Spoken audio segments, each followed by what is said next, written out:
It's time for another 3 at 3 on Solar PV. I'm Jenn Runyon, Chief Editor of Renewable Energy World. And I'm Paula Mintz, Chief Market Research Analyst with SPV Market Research. We're live, like Saturday Night Live. We're here together Woohoo! in Orlando at the Renewable Energy World Conference and Expo. We're so excited to talk to you guys today. We've got our 3 topics. We're going to do a quick conference recap. We're going to move on to some things that have been in the news lately that I have missed because I've been very, very busy with this conference. And we'll probably wrap up with a little bit more on the policy side. Yep. So let's start with conference. The most interesting conference session that I went to, well, they were really all pretty fascinating, but one interesting discussion that I witnessed was a discussion of whether or not the growth of renewables has been driven by policy or technology.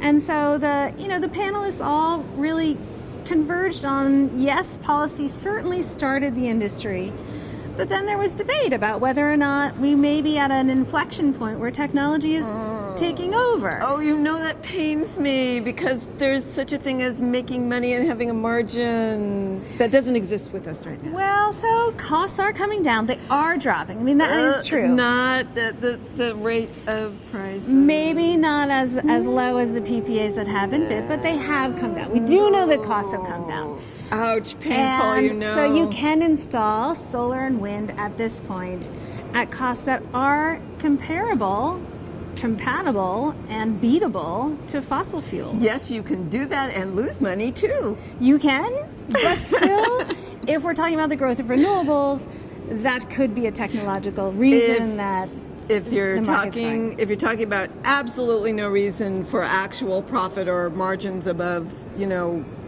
negative to 10%, then you're right. That could be considered an inflection point. If you want a healthy industry with margins of, say, 35% for just basic installers and 45% off manufacturing, we're not there. We're not there. That's true.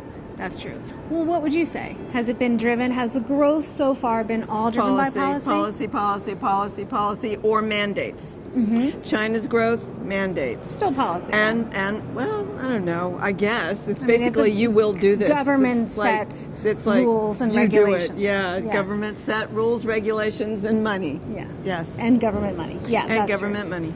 That's true. All right. Well, so as I've been really busy at this conference, things have happened in the news that I haven't. I've seen headlines, but you've gotten to dig into a little bit. What's been the most eye-opening thing for you here in the U.S. market newsworthy this Other week? than the buzzards flying around Orlando? Other than them, okay. yeah. Other than the buzzards, which were pretty fascinating, you have to admit. For a California girl, I've never seen a buzzard outside of a zoo. Rick Perry.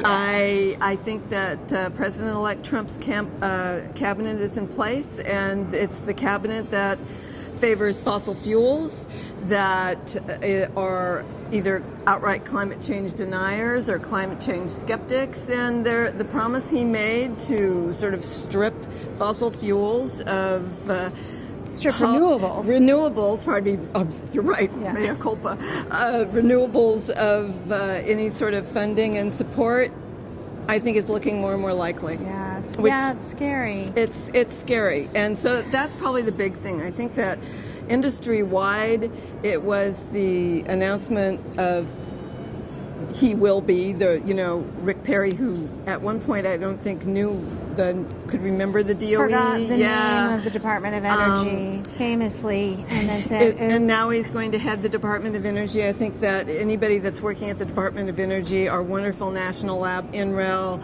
anybody in solar, anybody in wind, just took a big gulp, oh no, step back. Mm-hmm. So I think that people are going to be divided on, let's be really optimistic because you never know, and it's big business now. And on the other hand, everything that the worst possible case scenario has now come true in terms of cabinet appointments and what that means for solar. And I, right off the top of my head, don't remember the head of the Department of the Interior. But he's also very fossil fuel focused, and that's another. It's going to be a difficult time. All right, what about wind, though? I mean, the wind folks in Texas, wind grew quite a bit while Perry was governor. Wind grew a lot. Employed a lot of people. People keep saying that he's a wind guy. We'll see. I know this is 3 at 3 on solar PV, yes, so it's not exactly our topic. I don't know. Yeah. You know, the PTC is is really wind's one federal, incentive. It's a federal incentive, indeed. Yeah. He has promised. So Rick Perry is famous also for promising that he was going to be very conservative, and he doesn't favor incentives for renewables. Here, the irony here, as you and I both know, is that fossil fuels continue to enjoy significant support. I know. So have their own subsidies that are baked into the tax code and will not be undone, although there is also news on the tax code for renewables.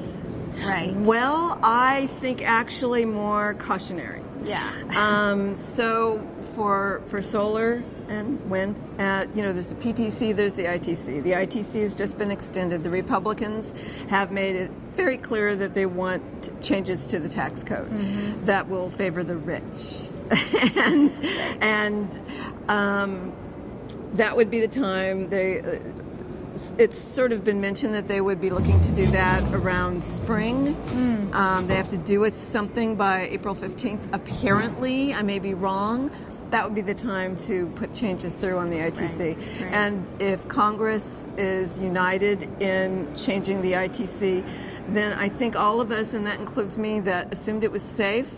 Assumptions are bad, and so I've fallen victim to my own confirmation bias, but I got over it because I got a good analyst. But those of us who assume to be safe because it's bipartisan need to step back and realize that it is a chip in a big bargain. Oh boy, right. So I think the Democrats will hold firm on this point, but they're not the majority. Yeah, they don't have the majority. So I would say where I put initially the chances of the ITC being altered or reversed at approaching zero, they're moving up now. Yeah. And we have to be aware that it's what I said when Europe was booming. And everybody said the feed-in tariffs are government programs, and so it's a law. The German FIT's a law. Nothing will ever change. It's a law in Spain. And then it changed. Yeah. And I said to every one of them, all along the line, governments change things all the time. Yeah. You really can't count. It's the law today. It may not be a law tomorrow, and I need to remember my words on that because we all need to be very clear.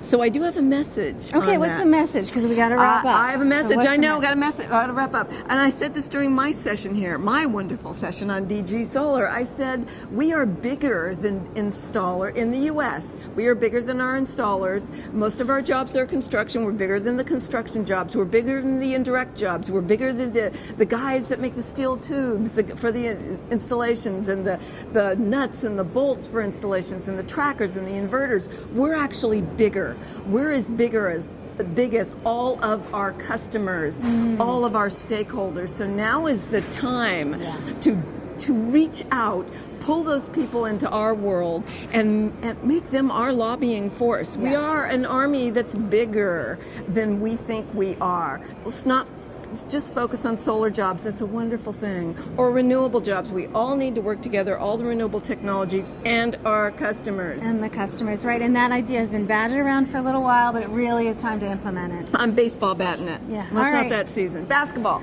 Okay, sounds good. All right. All right. Well, that's all for today. Thanks so much for joining us on 3 at 3 on Solar PV. Bye.